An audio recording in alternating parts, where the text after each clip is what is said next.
Nuclear weapons. The most terrifying thing you can stockpile right after baby dolls.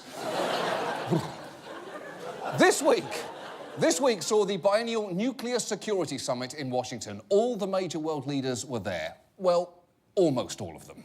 One leader who could make a huge difference in securing nuclear material was a no-show. Vladimir Putin has once again snubbed President Obama. And that is not ideal, because a nuclear summit is pretty much the only gathering where you can legitimately say, man, this would be so much better if Vladimir Putin were here. It's pretty much that. Russia had actually announced Putin would be skipping the summit a year and a half ago, which is a pretty strong statement. Normally, you only decline something that far in advance if it's a wedding save-the-date from your ex-fiancée. Oh, nice try, Beth. As it happens, I am busy 17 months from now. Why? Fuck you, that's why. You hurt me, Beth.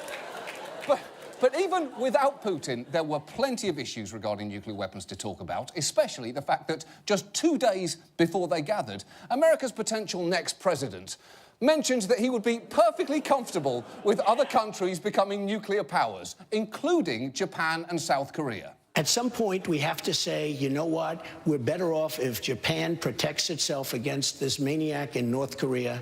We're better off, frankly, if South Korea is going to start to protect itself. Saudi Arabia, nuclear weapons? Saudi Arabia, absolutely. Absolutely. Yep. He says that with the confidence of a man who could easily find Saudi Arabia on the map if he was given 3 tries and the map only included countries ending with Arabia. And that's not all, because this week, Trump also refused to rule out using nuclear weapons in Europe for reasons including, and I quote, Europe is a big place. And it's a big place is not a good excuse for using nuclear weapons. It's barely a good excuse for peeing in the ocean. It was clearly extremely important that the president try and reassure the rest of the planet by providing some context for Trump's remarks.